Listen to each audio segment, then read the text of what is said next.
আমার চ্যানেলে জানাচ্ছি সবাইকে স্বাগত। মাছটা দেখেই বুঝতে পারছেন যে এটা ইলিশ মাছ। আজ আমি একটা ইলিশ মাছের রেসিপি দেখাচ্ছি। এটা সবাই জানেন, তাও আমার মতন করে আমি দেখাচ্ছি। প্রথমে নুন, হলুদ, সর্ষের তেল দিতে হবে।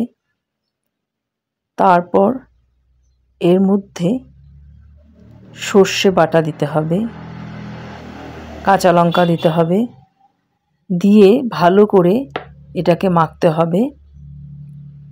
কেউ যদি চায় এটার মধ্যে একটু শুকনো লঙ্কার গুঁড়োও দিতে পারে, কিন্তু বেটার হয় কাঁচা লঙ্কা দিয়ে বাটা দিয়েই।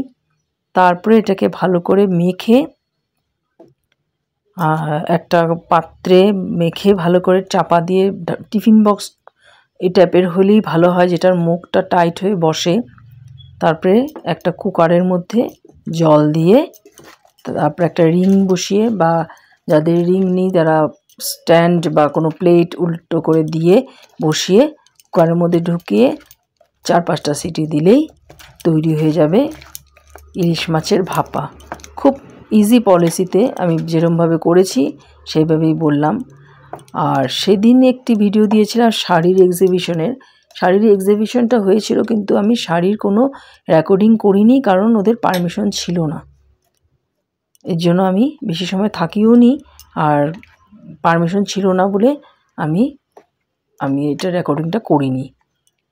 তো আপনাদের আমার রেসিপিটা কেমন লাগছে বানিয়ে দেখুন। যারা ইলিশ মাছ সিদ্ধ নতুন করছেন তাদের জন্য খুব ইজি পলিসিতে আমি বলে দিলাম।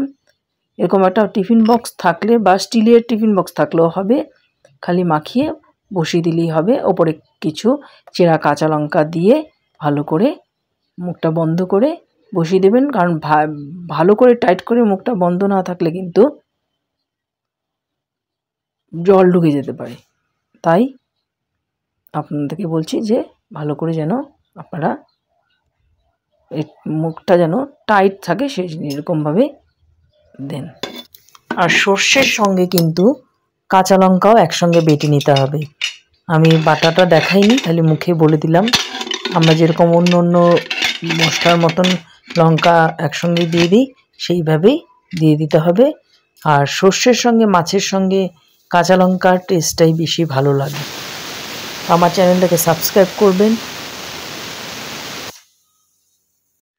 সাবস্ক্রাইব একবার করলেই হয়, বারবার সাবস্ক্রাইব বটনে যদি আপনারা টেপেন তাহলে একবার আনসাবস্ক্রাইব হবে, আর আরেকবার করলে সাবস্ক্রাইব হবে। কাজে একবারই টিপতে হয়।